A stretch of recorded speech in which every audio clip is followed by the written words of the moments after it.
자, 호남 1위입니다. 호남 지역 세 곳에서 비례정당 득표를 뽑으며 보면 조국혁 신당이 1등으로 나왔어요. 이유가 궁금해지는 겁니다. 여기서요. 자, 그럼 오늘 조국 대표의 모습이 있었는데 들어보겠습니다.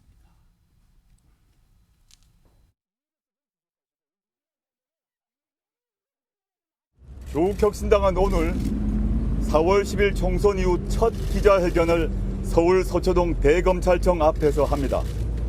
검찰은 즉각 윤석열 대통령 부인 김건희 여사를 즉각 소환해서 조사하십시오. 마지막으로 경고합니다. 역사 앞에 부끄럽지 않은 결정을 하시길 바랍니다. 자, 조국혁 신당 얘기 지금부터 해볼 텐데 우선 이 김보협 조국혁 신당 대변인 전화로 연결돼 있는데요. 좀 짧게 인터뷰 좀 나눠보도록 하겠습니다. 안녕하십니까? 나와 계시죠? 네, 안녕하십니까. 김보협입니다. 자, 우선 가장 궁금한 질문인데요. 12석을 얻은 제3정당이 됐습니다. 지금요. 네. 자, 이건 어떤 배경과 이유가 있다고 지금 자평하고 계십니까? 예, 창당한 지 한 달 남짓 됐는데요. 예. 전국에서 고른 지지로 12석 얻게 해주신 국민들께 정말 감사드립니다. 지난 2년 동안 윤석열 정권의 실정과 비리에 지긋지긋하다 이런 분이 많습니다. 민생이면 민생, 외교면 외교, 민주주의면 민주주의 어느 것 하나 잘한 거 없지 않습니까? 그러니까 3년은 너무 길다. 이런 조국혁신당의 대표 슬로건에 공감한 분이 많았던 거 아닌가. 저희는 이렇게 보고 있습니다. 자, 근데 현실적으로요. 그동안 나왔던 정치권에 아주 이게 유명해진 표현이 됐어요. 네. 지민비조. 현실적으로 이게 이 전략이 통한 겁니까?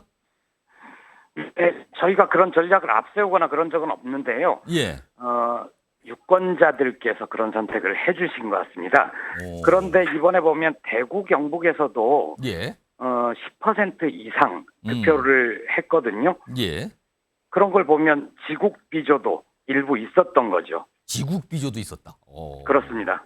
그럼 두 가지 현상을 통해서 득표가 굉장히 높게 나왔다. 이런 평가이신데요. 예. 자, 그런데 지금 이제 조국혁 신당이 당장 만날 걸로 보이는 현실적인 문제가 조국 예. 대표가 대법원 판결을 이제 기다리고 있는 상황인데 만약에 예. 여기서 실형이 확정된다면 실형을 살게 되는 상황이에요. 그렇다면 당의 구심점이 사라지는 거 아닌가? 그럼 당은 굉장히 어려워지는 게 아닌가? 이런 예.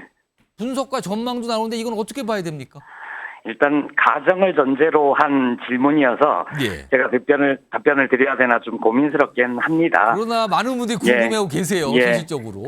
조국 대표가 혁신당 창당에 결정적인 역할을 하신 거 맞죠? 예. 그리고 지금도 대표를 맡고 있고 아주 중심적인 구심점인 것은 분명합니다. 하지만 예. 조국 혁신당이 조국 대표 개인의 정당은 아닙니다.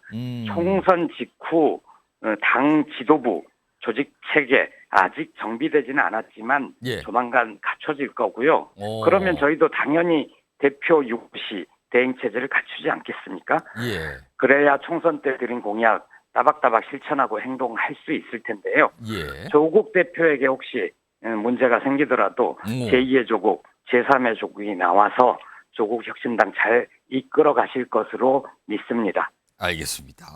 뭐 가정을 한 답변이지만 그래도 뭐 답변을 좀 상세하게 해 주신 것 같아요. 예. 자, 그리고요. 아까도 사실은 여기 나왔던 패널 분들께 질문 드렸던 내용인데요. 예. 향후에 민주당과 당을 합당의 가능성은 전혀 없다고 봐야 되는 겁니까? 이걸 어떻게 좀 판단해야 될까요? 제 기억으로 그 대표님이 모든 인터뷰에서 그런 질문에 답을 하셨습니다. 아마 수십 차례 답변을 한 것 같은데요. 예. 합당은 없습니다. 오. 물론 민주당과 교집합이 많지요. 예. 정책도 많고 하지만 다른 부분도 있거든요. 예.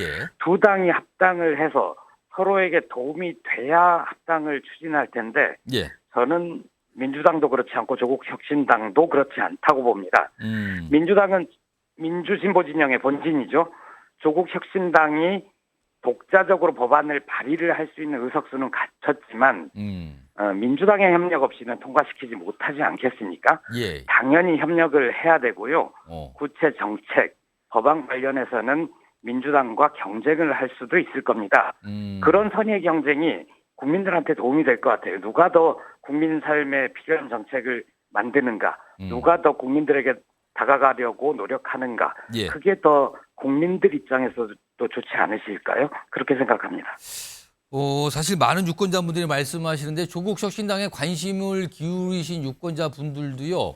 네. 조국 혁신당에서 예를 들어서 어떤 민생 관련 정책 분야는 과연 어떤 걸 제시할까 이걸 좀 명확하게 설명하시는 분들은 많지 않은 것 같은데 조국 네. 혁신당이 이제 국회에 입성하게 되는데 그렇다면 가장 먼저 하고 싶은 민생 관련 정책은 무엇입니까? 일단 가장 첫 법안은 한동훈 특검법이라고 여러 차례 말씀드렸고요. 예. 지금 말씀은 이제 민생 관련된 거로 국한해서 질문을 하셨으니까 예. 그거는 좀 사실 정치적인 예. 이슈로 보이고요. 어떤 정책 예, 예. 분야는 어떤 겁니까? 저희가 그 사회권 선진국 토대를 닦겠다 이런 말씀을 드렸는데 혹시 기억하실지 모르겠습니다. 설명 좀 해주시죠. 사회권이란 표현이 좀 낯설 수도 있는데요. 예. 사회권이라는 거는 국민들이 인간다운 삶을 사는 최소한의 조건을 국가에 요구할 수 있는 권리입니다. 지금까지 복지라고 하면 국가나 정부나 지방자치단체가 시혜적으로 어려운 분들한테 베풀어준다는 그런 느낌이 있지 않습니까? 예. 이제는 좀 바뀌어야 된다. 국민들이 대한민국에서 대한민국 국민으로 살아가는데 나는 이 정도의 최소한의 인간적인 조건은 정부가 마련해 줘야 되지 않겠냐. 그 권리가 바로 사회권이고요. 예. 대표적인 것만 말씀드리면 주거권. 나는 좀 집다운 집에서 살고 싶다. 예. 그리고 아플 때 쉴 수 있는 권리, 또 일할 수 있는 권리, 예. 이런 것들이 넓은 의미의 사회권에 포함되는 겁니다. 자, 요거 마지막 질문 하나 좀 드려볼게요. 네. 시간이 벌써 훌쩍 지나갔네요. 사실은 조국 혁신당의 어떤 시작점을 돌아보면 지금 네. 이런 시각도 여전히 있는 건데요. 정치적인 명예회복 또는 정치적인 복수를 위해서 탄생한 정당이 아니냐라는 시각이 여전히 존재하거든요. 이건 어떻게 좀 설명을 하실까요? 그것도 수차례 말씀드렸는데 예. 정확한 표현은 조 대표가 비법률적 방식의 명예회복이라는 표현을 쓴 적이 있습니다. 예. 그것도 이제 그 앵커의 질문에 답하는 방식에서 나왔던 건데요. 예. 일단 거기서 얘기했던 명예회복이라는 건 조 대표 개인 예. 혹은 가족 이런 명예회복은 물론 포함이 되겠지만 지난 2년이죠. 윤석열 정권 하에서 우리 국민들이 굉장히 자존심 상하고 자긍심이 떨어지고 눈 떠보면 선진국이라고 그랬는데 어느덧 후진국이 돼버리지 않았습니까? 이런 명예회복도 포함하고요. 예. 또 하나 방금 복수라는 표현을 쓰셨는데 예. 복수라는 표현은 조 대표가 단 한 번도 쓰신 적이 없습니다. 그리고 복수를 하려면 예. 개인적으로 복수를 하려면 복수를 하고 싶게끔 만든 사람 혹은 집단이 있지 않겠습니까? 그 집단이나 사람에게 위해를 가할 수 있도록 해야 되는 거죠. 예. 총기를 가지고라든가 예. 뭐 어떤 방식으로든. 근데 정치가 그런 건 아니지 않습니까? 정치를 하는 목적이 누구한테 사적 복수를 하기 위해서다? 이거는 우리 국민들도 믿지 않으실 것 같습니다. 알겠습니다. 그 말씀에 답이 있는 것 같습니다. 네. 자, 지금까지 김보엽 조국 혁신당 대변인이었습니다. 고맙습니다. 고맙습니다. 자, 여러 가지 질문 좀 드려봤고요. 요 조국 혁신당 관련된 얘기 좀 더 해볼 텐데요. 어떤 화면으로 준비된 자료가 있어요. 확인해 보겠습니다. 요거는요, 조승현 부위원장하고 이준호 대변인께 좀 봐주시는데 일단 이번 비례대표 득표율을 호남 지역만 따로 뽑아본 거거든요. 근데 여기 보면 조국 혁신당과 민주당이 주도한 더불어민주당 연합을 비교해 본 건데 광주 봐보세요. 조국 혁신당이 47이 넘어가죠. 근데 민주연합은 36, 전남 43, 39, 전북 45, 37. 조국 혁신당이 호남 지역에서 비례정당 득표 1등을 한 거예요, 지금요. 민주당이 만든 비례정당을 앞서고요. 조승현 부위원장. 민주당의 텃밭이라고 불리는 곳에서 1등을 차지했습니다. 네. 이거는 민주당의 지금 어떻게 보면 위협적인 상황 아닙니까, 이거는요? 위협이라기보다는 민주당에 저는 뭐 도움이 됐다고 생각합니다. 민주당으로부터 이탈할 수 있는 표를 예. 완충지대의 역할에서 그거를 조국 신당에 가져감으로써 예. 전체적인 선거판에서 어쨌든 야권이 더 많은 의석수를 가져가게끔 그거는 했다 생각이 전국적인 됩니다. 단위를 보면 되죠. 호남만 좁혀보면 호남은 민주당의 텃밭 아닙니까? 근데 텃밭에서 조국혁 신당이 더 많이 나왔거든요. 네. 이걸 그러니까 어떻게 봐야 됩니까? 이거를 저는 이렇게 봅니다. 그러니까 선명성이라고 하죠. 선명성이 훨씬 더 있었죠. 민주당 같은 경우에는 사실 뭐 탄핵이란 단어를 입 밖에 꺼내지 않습니다. 그게 어떻게 보면 민주당 패널이라든지 이런 분들도 안 합니다. 그런 얘기. 예. 왜냐하면은 아까 말씀드린 것처럼 윤석열 대통령이 야당 대표를 만나지 않는 것이 절반의 국민에 대한 존중하지 않는 거라 한 것처럼 윤석열 대통령 탄핵이란 말을 하는 순간 윤석열 대통령 지지하는 국민에 대한 존중이 아니거든요. 예. 그래서 민주당은 수권 정당으로서 그렇게 강경한 발언이나 이런 거 하는 기조가 아닙니다. 근데 이제 조국 신당 같은 경우에는 그런 얘기를 과감하게 하고 그러면 이제 어떻게 보면은 그런 선명한 야당을 원하는 이런 지지자들한테 어필을 한 거죠. 그리고 뭐 아까 여기 또 말씀하신 것 같은데 짠함, 부채 의식 같은 것도 있었고 아까 지국 비조란 말씀하셨는데, 지국 비조. 예. 그러니까 보수에서도 찍은 거 아닙니까? 그러니까 어떻게 보면 조국 신당을 회초리 수단으로서 사용한 건데 이런 것들이 종합적으로 해서 저런 결과가 나온 거라 보고요. 특히 광주 같은 경우에는 아까 말씀드린 선명성이 더 있는 선명한 야당이기 때문에 예. 민주당이 못하는 부분을 가져갔다 이렇게 생각이 들고 저것은 어떻게 보면 민주당에 대한 회초리일 수도 있다고 생각은 됩니다. 이준우 대변인께서는 저 조국혁 신당이 호남 지역에서 비례정당 득표율 1위를 기록한 이 부분은 어떻게 봐야 될까요? 그 처음부터 이제 조국 혁신당의 그 실체가 뭐냐 했을 때 호남이라고 얘기가 많이 나왔었지요. 그 지금 조국 후보자 지지하는 세력들은요 민주당 지지자 중에서 이재명에 불만 있는 분들 그분들이 많이 넘어왔습니다. 이재명 대표의 공천에 실망한 분들이 되게 많다고 하더라고요 민주당에서. 예. 그 중에서 뭐 예를 들면 뭐 대장동에서 자기 변호를 했던 변호사들을 전부 다 공천 줬고 실제 5명이나 당선됐어요.